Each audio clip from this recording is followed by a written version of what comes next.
Hello and welcome, fitness and wellness leaders. My name is Ben Ludwig, the host of the Revenue Machines podcast, sponsored by DX Factor.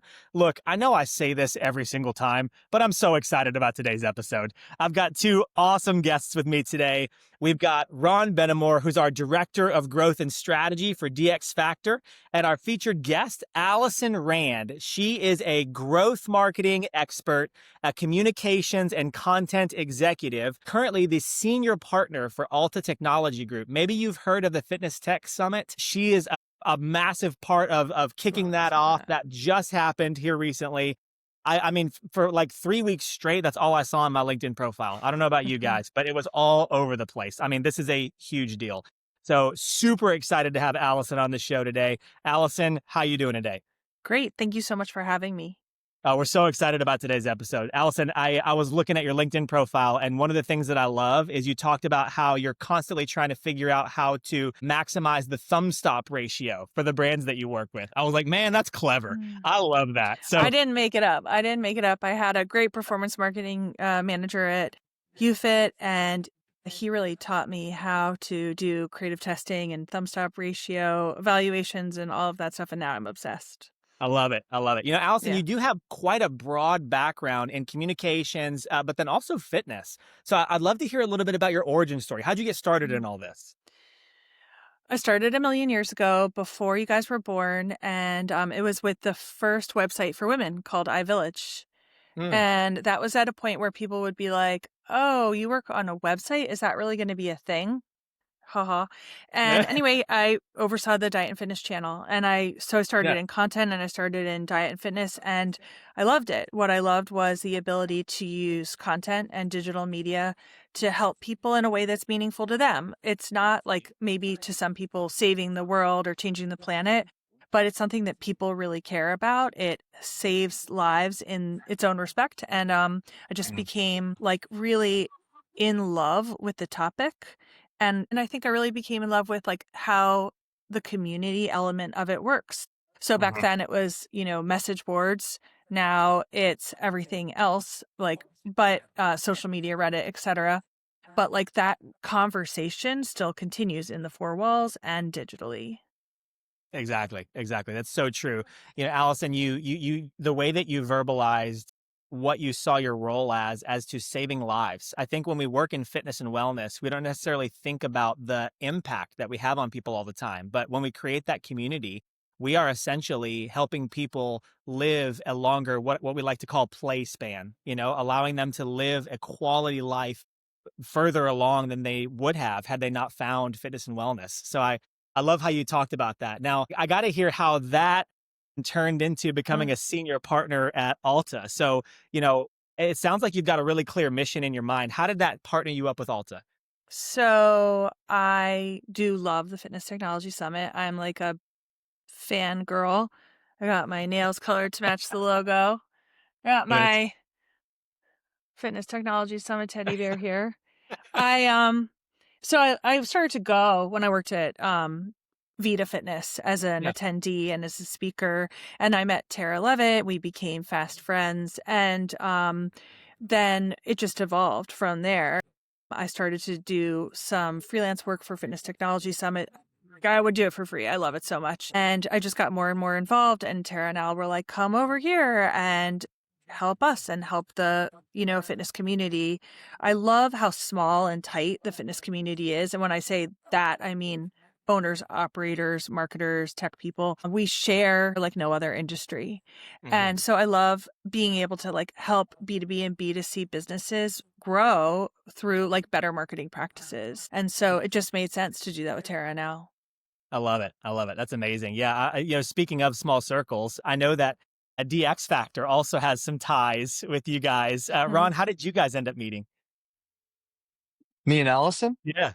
Fitness Technology Summit. At the Fitness Technology Summit. But Allison, if anybody knows, is kind of like the who's who in the fitness industry. She's got so many friends. I know I'm making her blush right now, but no, I'm just I was nice. like, and it was all, of course, through Al and Tara. I mean, Al and Tara, also the who's who. They know everybody, so they made the introduction. I got to know her very well, and we do a lot of work together. And she's a fantastic marketer, but even better person. So I'm honored to be working alongside her.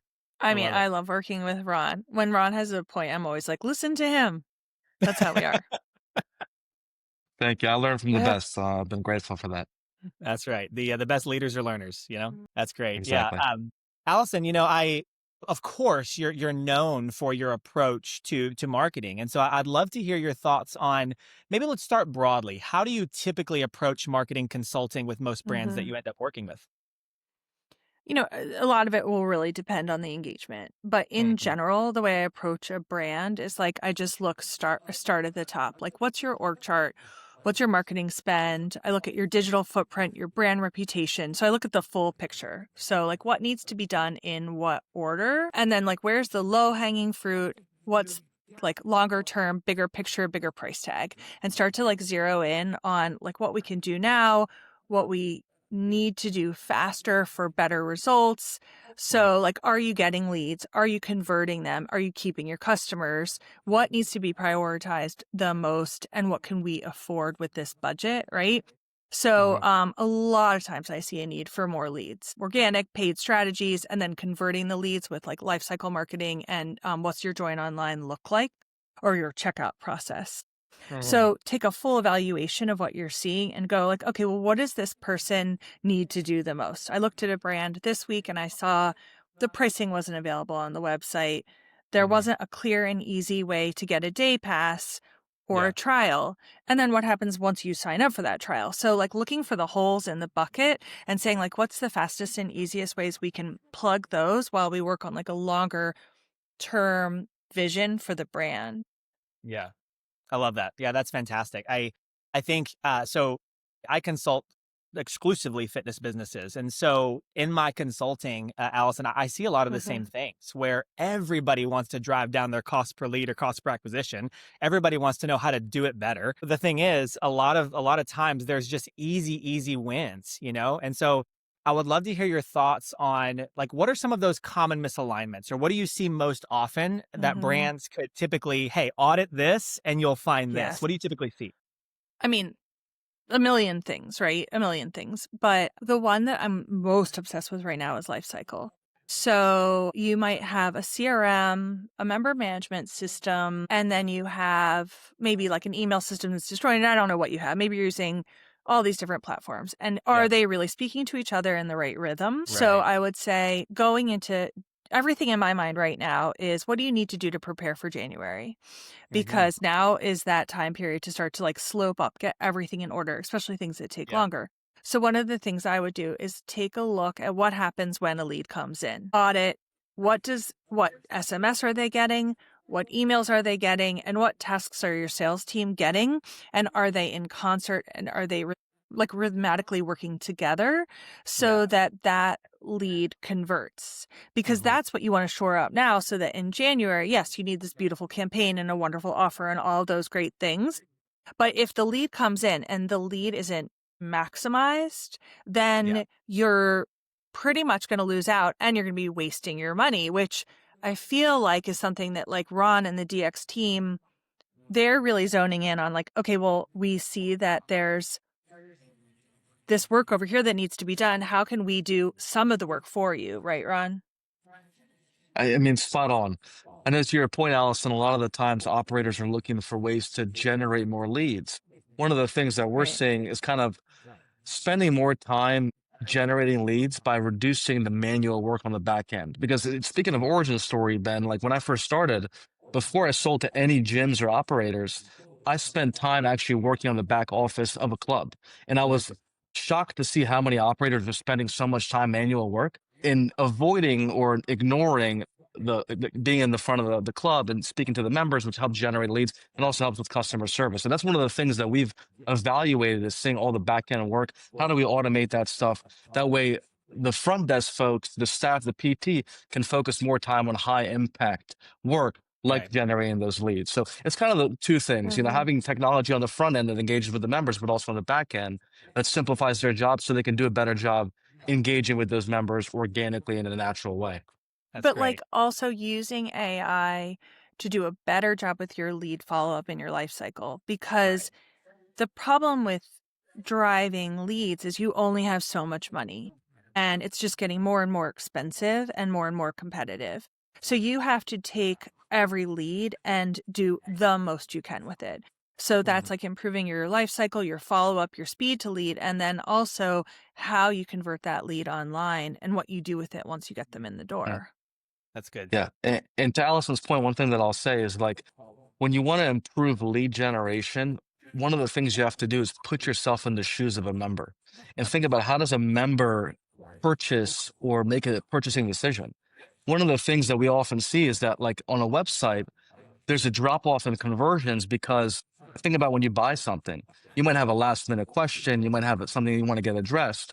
The old way of doing that is what you call it to the club or you do a Google search, which takes your time. And by the time you've done all that, you may already, have distracted yourself from that purchasing decision. So that's why we built that concierge agent, because that's that low hanging fruit that sits on the site that can answer those questions. And actually, we've seen with a customer that anybody engaging with that agent can convert at a 3 times higher clip. So that's one of the ways that you can engage these leads quicker. Low hanging fruit, use an agent to answer those questions and generate some of those leads quicker. That's Mhm. great. Yeah, Ron, one of the things that I recently read some studies on was not just speed to lead anymore is the answer, where historically, as long as we called them or sent them a text or something, some sort of automation, we had a good chance of converting that lead. Well, nowadays, we've got spam inboxes on our text messages nowadays. We've got Yeah. automate, like your phone is actively trying to figure out what's automated and saying this is trash. So the customization approach, to your point, Ron, of having like a concierge on the website is now such a value add because you're able to respond with a smart response or help that person get to where they're trying to go, as opposed to click now before all our spots run out. It's like, yeah, okay. Right. It just the Yeah. same things that worked not even a couple years ago aren't working anymore. And Yeah. so I would love to hear a little bit more from both of you about, so how do you help clients choose how to pick software or integrations or the architecture of what that lead flow should look like Mhm. from a consulting standpoint, Allison, and then obviously from a logistics standpoint, Ron? I'd love to hear your guys' thoughts. I mean, I evaluate like the cost, the support of the software. I mean, and as you guys know, we all talk to each other. So we lean on each other for industry reviews, look a lot at contract flexibility and indemnification. Yeah. So will the software give you indemnification if there's like a leak or bad data or, whatever it is I might get sued for? I want to share that with my software provider. Sorry, anyone listening to this who hates to hear that. And flexibility with the API. Like, so if there's, which we all know is incredibly important right now, how easy is it to train? And then how hard is it to maintain? Because you may choose like the best product. Like if any of us have used Salesforce, sure, like that's the greatest and the best. But can your marketing coordinator take it and run with it? Maybe not. So you have to look at the organization and like the org structure that they have, the support that they have, the budget that they have, and be realistic about like what would work for them. And then sort of decide, okay, like what are the most important things that I really need to have versus want to have? Yeah. And one more thing, and I'm dying to hear what Ron thinks, but like another thing I would say is like don't get like fixated on like one or two elements of the software. Yeah. I used to say this. I worked at ClubOS and ASF for like a year and a half, and what I used to say is like, don't divorce your husband because he doesn't like the same board games as you, and then like marry an alcoholic. So like don't switch software because it doesn't have like the right, blah, Yeah. blah, blah, and then forfeit all of these other really important things. So you have to be really, really strategic. And I would say that that's a place where ALTA super shines. It's not something that I'm necessarily focused on with our clients, but many of our clients are really coming to us saying like, how do we choose the right software? And we help them evaluate it. But, just be really thoughtful in what you're selecting to make sure it does enough for you, but it's not too hard to maintain. Sorry, Ron, what do you think? Yeah, I mean, you're spot on with all those points. I'll say kind of two things.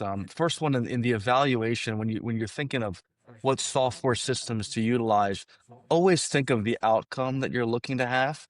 Like if it's going to impact your bottom line in some capacity or your retention, obviously you want to go down that route. But if it's just like to your point, Allison, converting software systems for the sake of conversion because this new system has a shiny new feature and that doesn't really impact your bottom line, it's probably not a worthwhile exercise.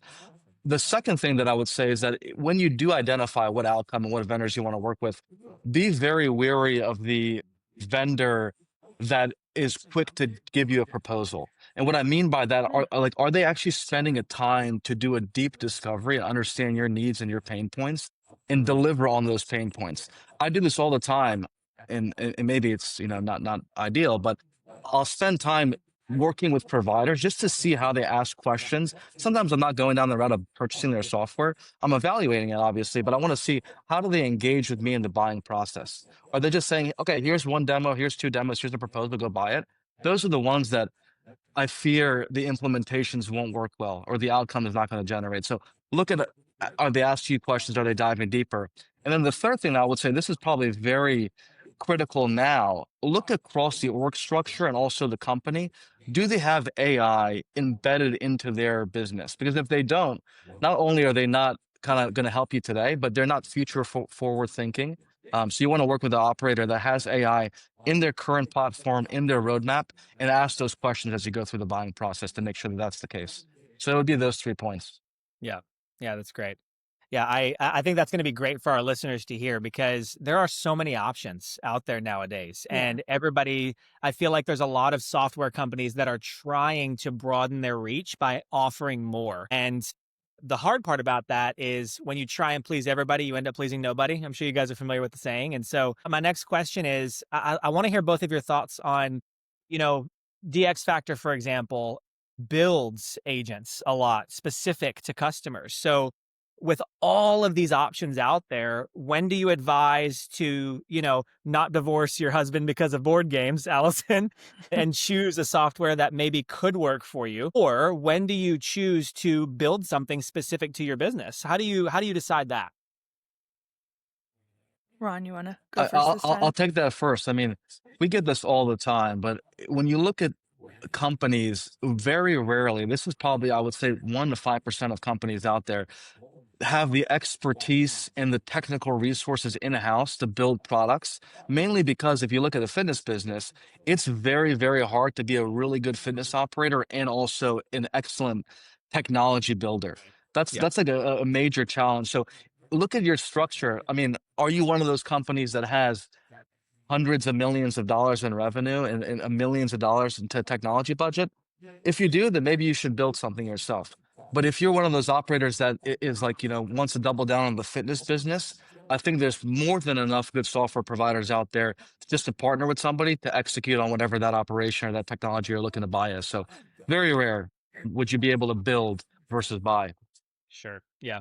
What about Allison, maybe I'd like to hear your thoughts. As a consulting partner within your business, when do you advise to use an off-the-shelf solution versus maybe partnering with someone like DX Factor to have them build something for you? Like, what does that look like in your mind?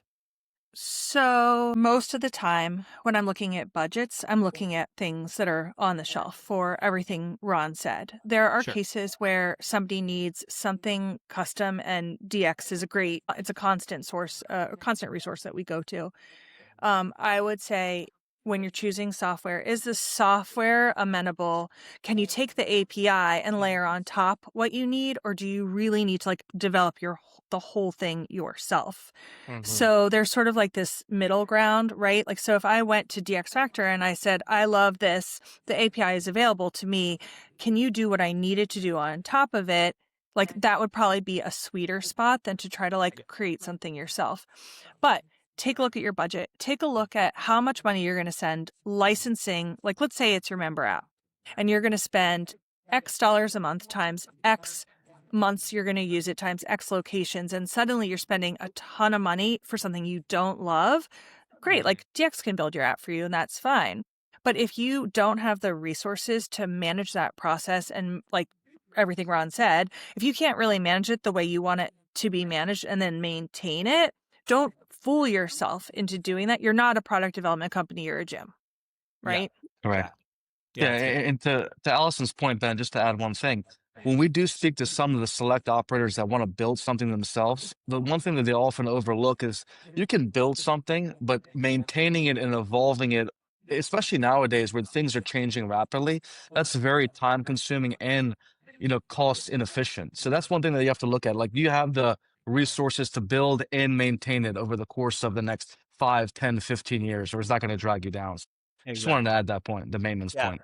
No, that's great, Ron. I think, even in my consulting, a lot of times what I end up doing is helping owners understand the value of an investment based on a return, because sometimes Right. we put preference over purpose, which is a problem for me as a consultant, because I need to make sure that we're not trying to do something the way that you want to do it because you prefer it this way or because you want it to look a certain way, when in reality, that's just something that you prefer versus what's going to give us the end result. And so when we start with the end in mind and then work our way backwards, maybe we do need to just use what's available for an app for now because we simply need to get people booked into class. And then we can make it look pretty later on. Like there's ways for us to be able to scale it.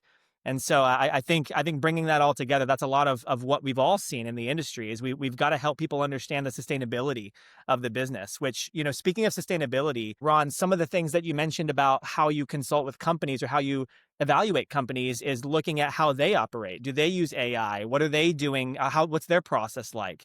I would love to hear your guys' crystal ball prediction of looking into the future. What do you see for fitness businesses when it comes to AI or predictive retention, or like what trends are you seeing, or where do you see this industry going?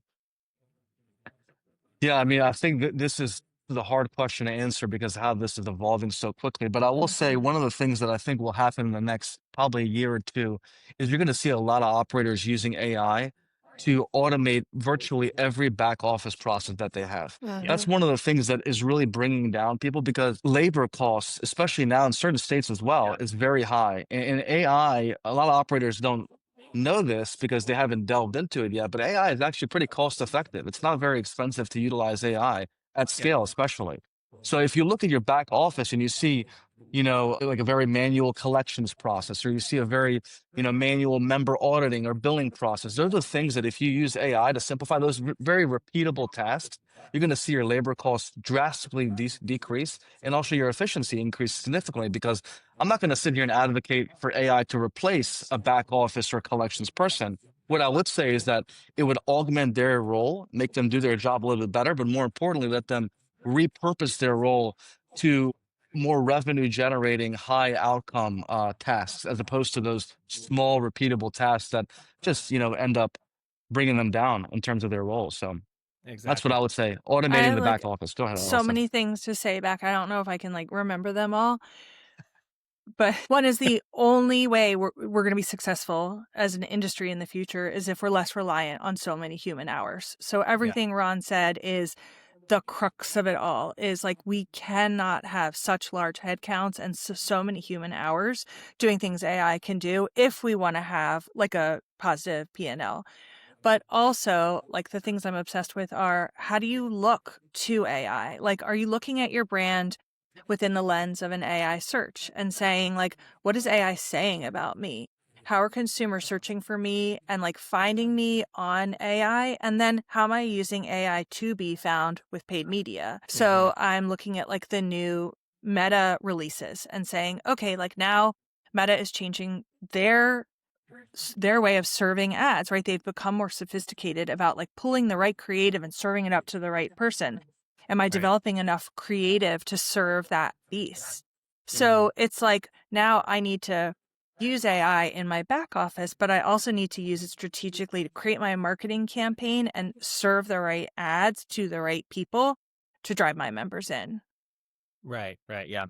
Yeah, it sounds like we're really looking at the business from the back end and from the front end. So on the back end, there's ways for us to be able to lean into AI to help drive down costs, to help create efficiencies, to help put even back office staff on the highest leverage activity. And then from the front end of the business, from a consumer standpoint, if I type in I want to lose weight, what pops up, right? Or like, what's the best gym in Tennessee? What's the best gym in Clarksburg, Maryland? Yeah. If my gym isn't showing up or if my gym is pulling some negative comment from 2019 on Reddit, like I need a plan because no one's ever going to visit my website. They're only going to get this information from everywhere else. So how am I being perceived? Exactly. But also like I just want to add one more thing, which is that all you have to do is ask, because there's so much of, I would ask Ron, for example, like I have a thing that I don't like to do that's really annoying. I have a report I don't know how to pull. I could be like, Ron, what do I do? And he's like, there's an agent for that.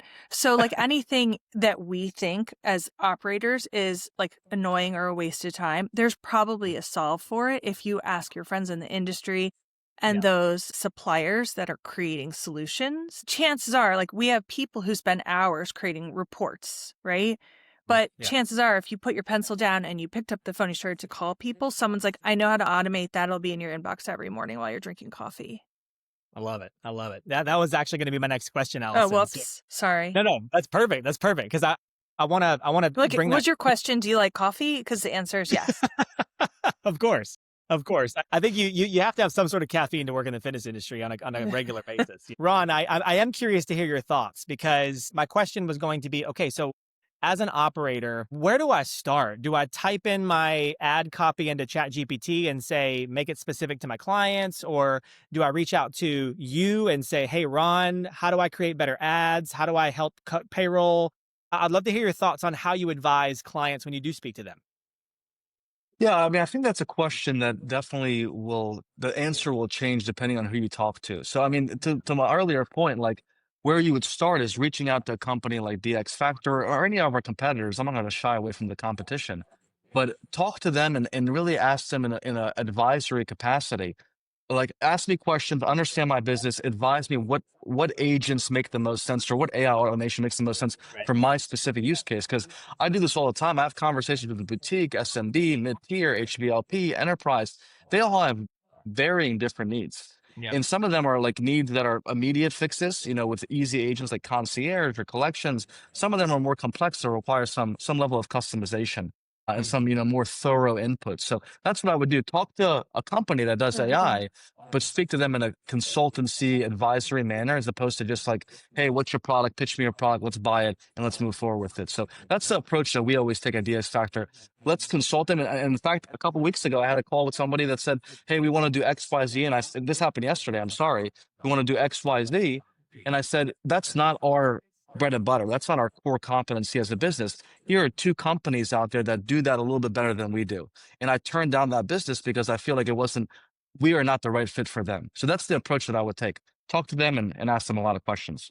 Yeah, one thing I've really noticed about like AI vendors in our space is that they love to talk about AI. So I feel like, DX is a great example, but others as well, where they can just sort of look at your business and be like, okay, well, this is how AI could support your business in different ways.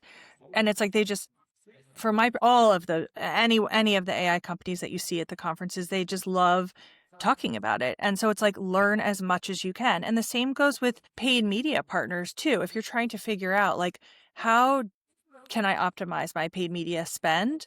Talk to as many of the vendors as you can and learn from all of them. And if they're not willing to spend time with you to help you develop your strategy and learn, they're probably not going to be a good partner. And if they're not using AI in the right ways, they're also probably not going to be a good partner. Yeah. Yeah, I just want to add one thing, Ben, real quick. One of our partners that works very well with AI is Fitness SF, and I'll name drop them because Troy and Don are my buddies. One of the things that they do very well, and you have to understand their demographic, is that they're in the heart of Silicon Valley. Yep. So all their members have this expectation for high technology, AI especially. One of the things that they do very well is they talk to their members all the time, and they ask them, what types of technology and tools are you craving that we can deliver to you? So that's one thing that I would advise. There's a big swath of your member base, Gen Alpha, Gen Z, millennials. I don't care what demographic really, but they're tech savvy and they know what they're craving. Ask them what they're looking for, and then go out there and find it. So it's that's another thing I would add. And to add on to that, it's also like understand how they want to receive messaging, right? And that doesn't mean SMS versus email only. I think what we're seeing with younger demos is like even how many characters they use or how much is abbreviated. And so if you can use AI to tailor your messaging in the right ways to the right people, like speak to them where they are, because it's changed dramatically how many like acronyms, for example, they use. Yeah, exactly. Yeah, I was actually working with an owner just last week, and we were talking through what it meant to have the correct messaging within their marketing, specifically this conversation. And that was my response: is, well, who do your members say that you are? What is if I went to Google right now and did a search, you know, what's going to come up? And so we need to start with our customers, which are typically more than willing to give us information on what they want. And even at a higher level to where we started this question, Allison, I have never in my life said, "Hey, what are your insights on this level of the fitness industry?" And they said, "Oh, we only talk to our clients about that stuff." I mean, it seems like we have a very open industry. And to your point, the Yeah. right partner is going to be very open with you and ideally start that relationship for when it's time to potentially start a partnership. And I know that ALTA has that mindset already. And so I would love to hear, Allison, a little bit more about, if operators maybe were interested in working with you, or what your process looks Mhm. like whenever you first start the evaluation of a new potential partner. I mean, what we like to do is sit down and talk to really anyone, Yeah. fitness, wellness, beauty, but really anyone, and understand what they need. Like, is it a software problem? Do you need a RFP, RFI? Do you want us to help you evaluate your software, help you move? Like, one of the biggest things you can ever do is change member management software. Right. That, like, is so scary, Yeah. and you can so screw yourself up forever if you do it wrong. Like, Yeah. that's a big thing that we do, is really help people safely move from one software to another or maximize that software. So what we like to do is sort of understand where the person is, where the business is, and like what they need. Like, do you need new software, or do you just need to optimize what you have? And how can we help you? So we help from, managing the right resources to fractional COO, CTO, CFO, CMO work. And so that's what we really do, is like just to talk and understand. And, Al and Tara are so, they are so up to speed on every element. I was on a call with Al learning about like payments the other day, and I'm like, how does he know all of this? He just like looks at it and then he's like, okay, this person can help you. And just like Ron and DX Factor, like we have lots of conversations with people that may not really be in a place to bring on a consultant, but all of us care so much about the fitness technology succeeding, like that it's like, just call and ask and we'll help you to the best of our ability. And if we're not the right one, I'll say, you know what, you should hire someone full time for that. Or you know what, you should find someone else for that. Or maybe American Eagle should do it. Like whatever works. I love that plug. I did see the post this morning that you guys just went through the rebranded website, which it looks fantastic, by the way. Thank you. I did some clicking through it this morning and was like, man, this is just streamlined. It feels clear and concise. So yeah, I It's love a it. It was really beautiful great. website. It is a beautiful website. That's amazing. Awesome. Well, let's wrap it up. So, Allison and Ron, I really want to hear your guys' thoughts on. Okay, so for the operator that's listening to this, that is going, okay, yes, I know AI is the future. I know I need to do something with it. Where do I start? What are the 3 things that I can do with my tech stack tomorrow? What would you guys say? I can take that, Allison. I think it goes back to my initial point. Put yourself in the buyer's shoes. And the buyers today, the members, the first way they typically engage with you is on your website. And on your website is that's your product that secures that membership. So add an agent on there that helps answer the questions, guide their buying journey. And even if you want to, add more capabilities, it can convert that member as well. So concierge agent is very, very easy, basic, straightforward. Another one that I'll add as well, and this is kind of a practice that I believe is a little shady nowadays, but the collections industry. If you look at collections in the fitness business, these third-party collection providers, for lack of a better word, will rip you off. They'll take 60 to 70% of your past due balances. If you can look at that and automate through AI, not only are you going to save a ton of money, but collections practices, because they're incentivized to collect money, the way they engage with their members sometimes is a poor quality. They can pick your member off and then they're gone for good. AI agents come in a more softer approach to collect that payment, kind of hold you through that payment process and all that stuff, which could be a better member experience. And this would be two areas, I would say. One, member experience, concierge, the other one, back office collections. I love it. What would you add, Allison? Well, I would start. So Ron talked about the website, 100% true, except I would start before that, because what we're seeing now in the industry is that people aren't even coming to your website if they've already decided that they're not interested in you. So you need to understand how you're getting perceived in the market, how you're being seen by AI, and you really need to shore that up. And I would say the focus from my perspective right now is getting ready for January. So today's October 22nd, sorry. I would prioritize what can be done in a meaningful way by mid-December. So I wouldn't take like a big, dangerous swing. I would look to optimize and close gaps with member communications, lead response time, learning and development, and paid media. So so for example, and this is, I'm not plugging DX, but so for example, does the front desk know how to talk about your offers? And does the front desk know how to get your planogram up? Do they know how to do what needs to do in order? So marketers have it really hard. We can do a whole therapy session on it if you want.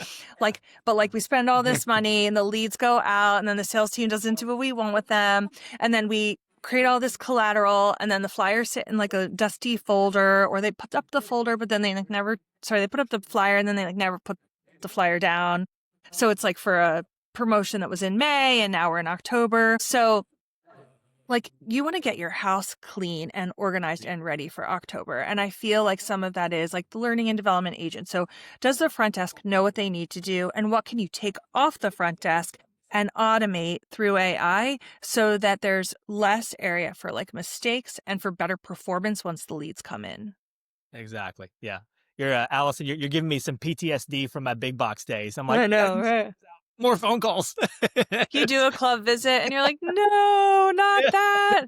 Why is the prospect flyer in the ladies' room? And yeah. Yeah, exactly. Yeah. I love it. Well, obviously, if you can't tell, these two, Allison and Ron, both are veterans of the industry. They know what you're going through. And so, Allison, I know that some of our listeners are going to want to connect with ALTA or with you. I would love for you to just give us some insights on how we can reach you. How to make sure we get the correct nail color and our teddy bear for the next FitTech Summit. So how do we get in contact with you? What's coming next? Yeah, you can hit me and ALTA up on LinkedIn. We're very active, of course. Plus, save the date. The London Fitness Technology Summit, May 19th and 20th. The Washington, D.C. Summit, October 12th and to the 14th of next year. I'm going to say that again. The Fitness Technology Summit, the London one, is May 19th and 20th. The Washington, D.C. Summit is next October 12th to October 14th. You can request an invitation on the Fitness Technology Summit website. Amazing. I love it. Well, Ron, Allison, this has been an amazing episode talking about strategy, integration of AI, how to optimize marketing. I've taken a bunch of notes over here on the side. I'm really excited for this episode to launch because I know our operators are going to love it. So again, of course, Allison, her contact information and everything will be in the show notes. The show is sponsored by DX Factor. And so if you want some more information about what it means to try out our micro agent, or even just have a strategy call with Ron. Ron is the man when it comes to helping figure out exactly how to integrate AI into your business. So be sure to check out the show notes for more information on how to connect with us. Again, my name is Ben Ludwig, the host of the Revenue Machines podcast. I thank you all for visiting with us today, and we'll see you next time.